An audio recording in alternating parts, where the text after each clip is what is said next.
Unamkumbuka Arshavin?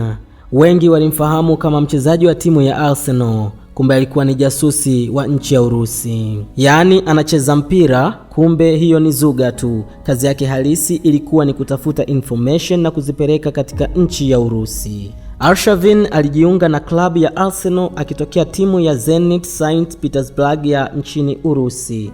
Usajili wake ulikuwa wa kuficha. Hakuna mtu aliyejua kuwa Arshavin atajiunga na Arsenal, na ndio maana alisajiliwa siku ya mwisho kabisa ya dirisha la usajili. Andrei Arshavin kuchezea Zenit ilikuwa ni kama mlango tu wa kupitia kwenda kwenye mataifa ya Ulaya kwa kazi maalum ya ujasusi.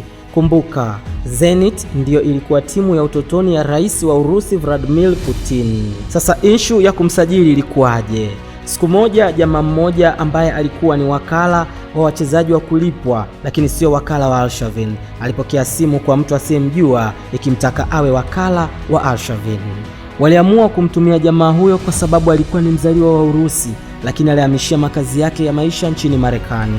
Kwa kuwa sauti ya mtu huyo iliyompigia simu alikuwa haifahamu, akakata simu hiyo.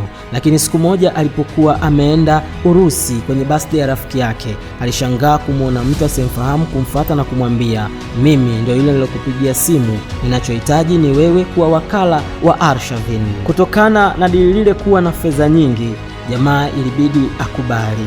Na siku moja ilipokuwa inacheza Zenit na Olympique Marseille ya nchini Ufaransa, jamaa ilibidi aende kumwangalia Arshavin mwenyewe. Arshavin ni nani huyo anayepambaniwa na watu wa Urusi? Kufika kule, Zenit ikapigwa bao 3, lakini wakati mechi inaendelea, Arsene Wenger akafika kutazama mechi hiyo, na alipokuwa karibu na Arsenal akamwambia, "Unamuonaje mchezaji yule?" Arsene Wenger akajibu, "Ni mchezaji mzuri kama endapo atajiunga na Arsenal." Basi Arshavin akajiunga na Arsenal mwaka 2009, akafanikiwa kufunga magoli 31 katika mechi 45. Baada ya kuondoka ndo zikasikika tetesi kuwa kumbe mwamba Arshavin alikuwa ni usalama wa taifa wa nchi ya Urusi na hakuwa mchezaji wa kawaida. Inasemekana hata Roman Pavlyuchenko aliyekuwa mchezaji wa Tottenham Hotspur na Pavel Pogrebiank aliyechezea Fulham na Reading walikuwa ni majasusi wenzake na ndio alomsaidia kutoroka baada ya misheni yake kukamilika. Huyo ndio Andrei Arshavin. Mimi naitwa Dastan Dili.